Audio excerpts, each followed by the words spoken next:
probably know, but might not. After the local competition, and this will be our 3rd year doing it, we're going to have a regional competition between us and U of A with more prizes, more recognition, and that's going to be held on the Phoenix Biomedical Campus in Phoenix. So I think that'll be a wonderful event too. I'm really happy about this. I was on a conference call with some colleagues from U of A and ASU, oh golly, maybe Monday, and they were talking about different programming that they have to prepare graduate students and postdocs. They talked about so many different components that we cover under the umbrella of the 3MRP competition. Public speaking, stage fright, how to present the technical ideas of metaphor, all these kinds of things. And they have them under different professional development umbrellas, but we cover so much of that here. So I do think that even if you're not going to participate in the competition, that there's a lot to be had here for a cost of $0. So just welcome, and we'll go through some basic information and then actually get to a little bit of hands-on today. So thanks for braving the elements. And I'm sorry, I should have introduced Dr. Watwood is our dean at the Graduate College. And she's very supportive of 3MRP. We're very excited this year. As she said, we have the statewide competition, which is a new opportunity for us to really showcase what NAU has to offer when it comes to our graduate students. And so my name is Kirsten Slaughter-Rice, and I'm the assistant to the dean.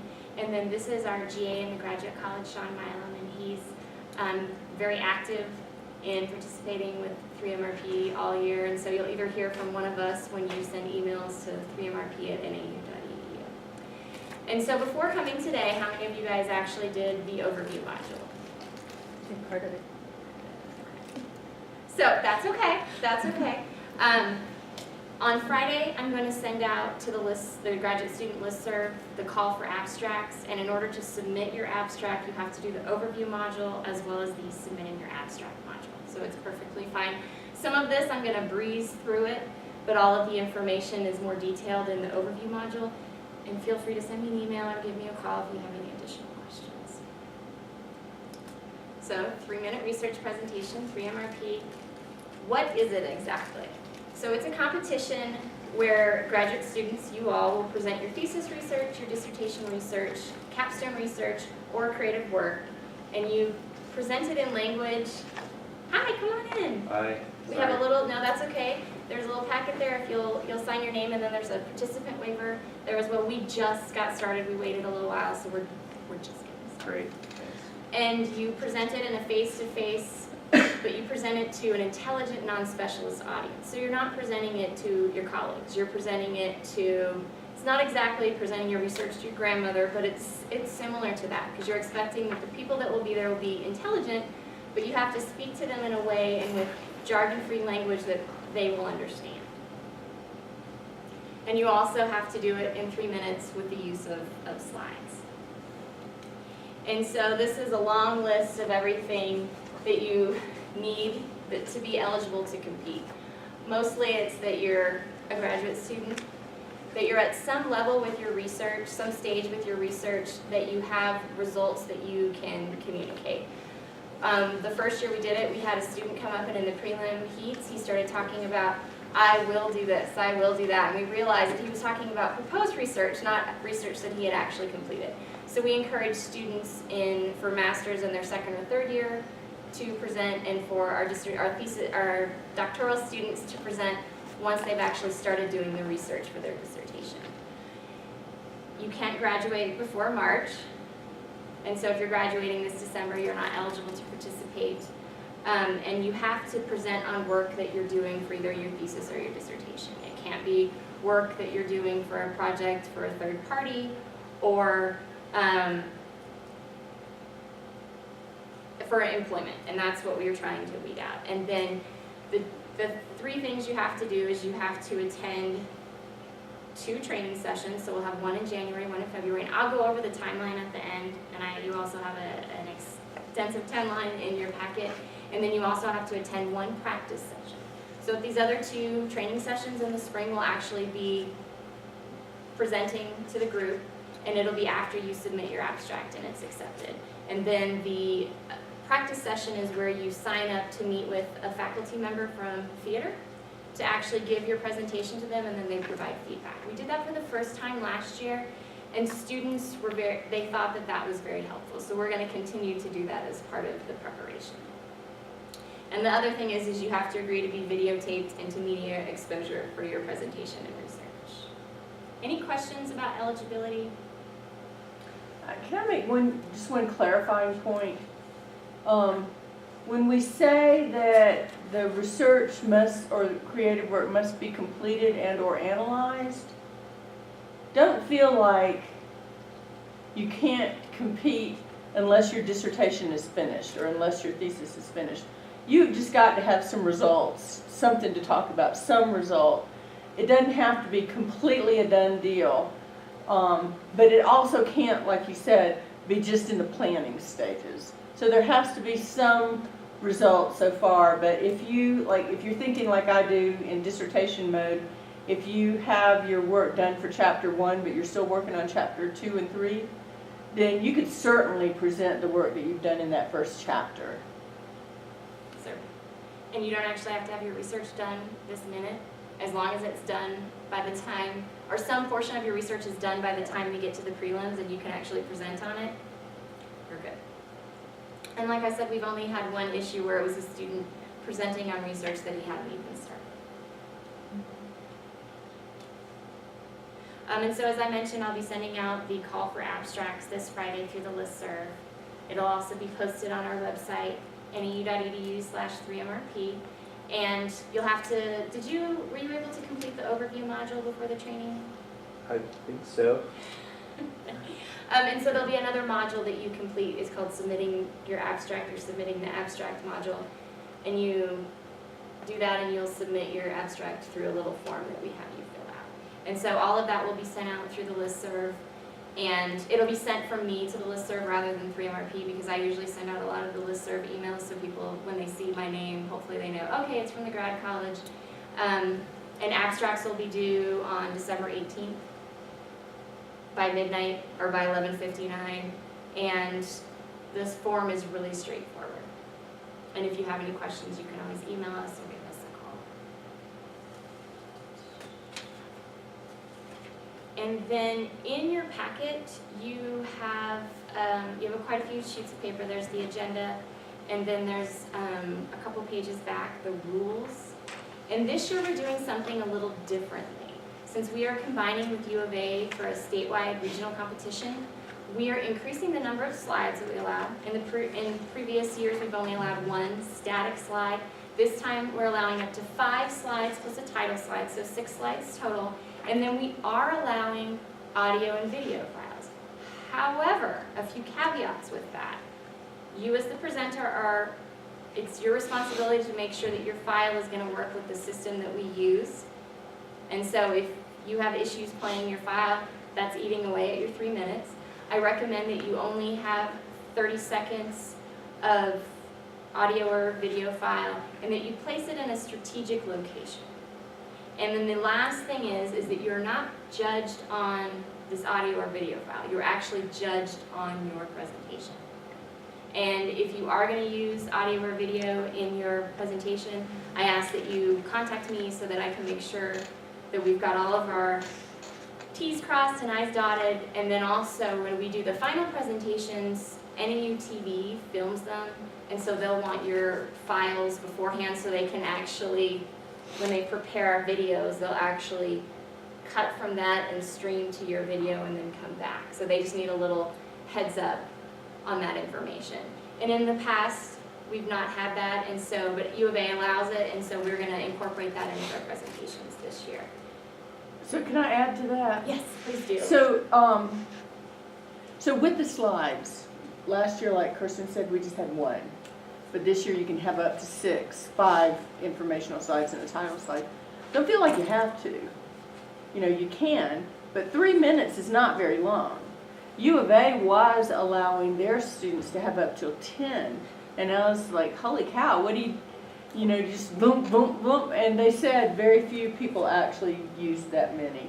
So don't feel like because you're allowed up to 6 that you have to have 6. I think I can envision a very compelling presentation that would have significantly fewer than 6. And with the video or the audio thing, we had actually thought about this even before working with U of A to come to some common ground. And the rationale for our thought process was that some of our students in the humanities might have research or creative activity that simply is difficult to articulate without showing something or playing something. People in music, people in comm, maybe people in special ed, something. But this is not designed to be something like, if you were talking about, for example, in biological sciences, the distribution of an endangered species. This is not just to show, oh, and here's a clip of showing my animals in the wild. You know, it's really not supposed to be that. It's not supposed to add flash to the presentation. It's supposed to be used for those scholars who really can't talk about the musical theory that they're testing without playing a clip. And so that's the intent of it. And one of the ways that we talked about it when we were considering it was that it should support but not supplant the presentation. So does that make sense? You know, it's not just to make it shinier or to make it glossier. It's really supposed to be if you absolutely need it. So, thank you, Kristen. And Dr. Watwood brought up some really good points. And in fact, with U of A, not everybody used audio or video file in their presentations. In fact, they said last year they even had one person up until the finals who didn't even present the slides. So you have to have a minimum of 2 slides though. Actually, technically you only have to have a minimum of 1, the title slide. So if you choose to present without a slide, that's your choice. However, you can only have 5 other slides. And so also in your packet, you will see the judging criteria as well as the scorecard. And this is what we actually use to score your presentations in both the prelims and the finals. And so as you're preparing your presentation, it's always good to keep this in mind. So we're going to be looking at your communication style. Was the topic and its significance communicated clearly in language appropriate for that intelligent but non-specialist audience? We want to make sure that you're presenting in clear and concise but yet engaging your audience. We're also going to look at comprehension. Did the presentation enable the audience to understand the research and or the more complicated concepts? And then we're also going to look to see if you're actually engaging with your audience. Because if you are presenting like this, and you won't be reading from, but if you're just presenting and looking down at the floor, that means you're not actually engaging with your audience. And we do want these presentations to be engaging and really showcase what NAU has to offer. And if you have any questions about this, please let me know. And then the very last sheet is your 3-minute research timeline. And I have it summarized up here. This has a little more detail. The important dates that I really want to point out are the call for abstracts go out this Friday. They are due December 18th. And instructions for submitting that will be in the call for abstracts. I will notify you early January whether or not your abstract has been submitted. And then we have our first set of training sessions, the first week of classes, and you must attend one of those to continue on. Our second set of training sessions will be in February. Again, you have to attend one of these to advance on, and then the last week of February is when you'll meet with the theater faculty for the practice sessions where you'll actually deliver your presentation and they will give you feedback. And you must attend at least one of those. You have the option to attend multiple sessions with them. We also at the Graduate College give students the opportunity to come meet with us one-on-one to present your research, get critique on slides, and just get a little more feedback from us. Preliminary heats are the week before spring break, and then I will let you know that Friday before you go out for spring break whether or not you've advanced to the finals. And then the final presentations are going to be at the end of March this year, so on the 29th. It's a little earlier. We had to accommodate a few schedules on campus. And then the final competition, so the top 4, we have first prize, second prize, third prize, and a people's choice. Those 4 people will then advance to the statewide competition with U of A on Saturday, April 16th. And we will provide transportation down to the presentations. And so the top 4 from each university will compete for 4 more prizes. And any questions about the timeline?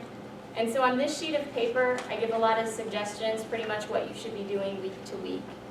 And then once I have specific dates for the trainings, I'll email you from that 3mrp@nau.edu email account and ask you to give me some times that will work for the practice sessions and then preliminary heats when we get to that stage.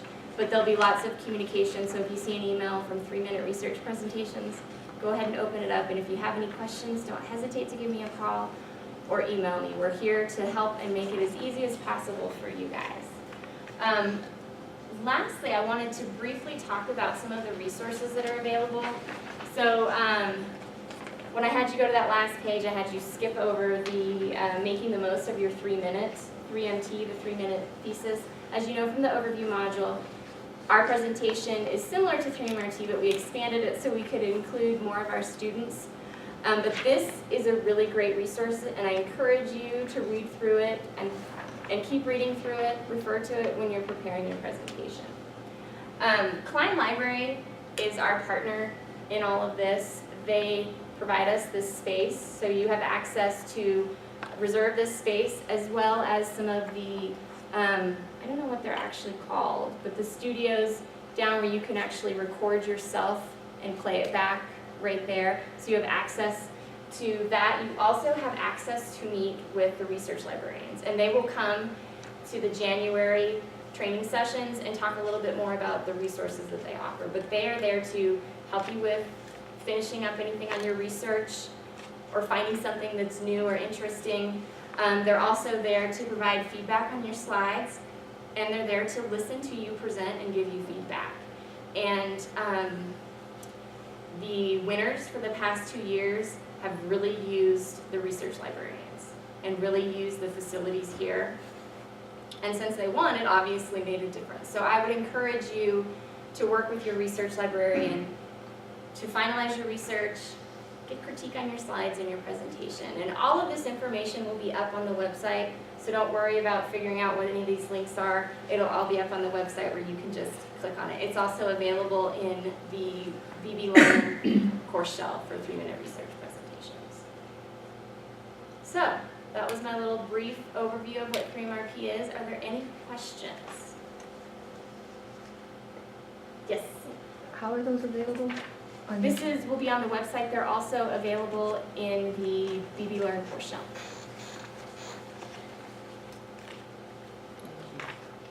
Any other questions?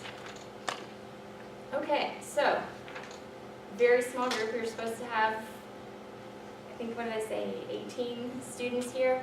And so what the plan is to have you guys break up into groups and present on a little topic. I'm not asking you to present on your research, so there was no preparation required. But what I actually think we'll do is we'll present to each other and then we'll give feedback. One of us, Sean or I, will keep track of the time, so we'll let you know when your 3 minutes are up. But I'm gonna give you, or let you pick a topic blindly, and then I'm gonna give you about 5 minutes to think about what you wanna say. You can jot down your notes, and then you're gonna talk. The purpose of this exercise is just to get you up here and presenting to people. That's really the purpose. I'm not asking you to talk about your research. Some of these are a little silly. And I'm gonna go ahead and turn off the video camera now. And so we won't be recording any of this unless you really want us to record you. And then I'm happy to record you and I can email you the file if you'd like to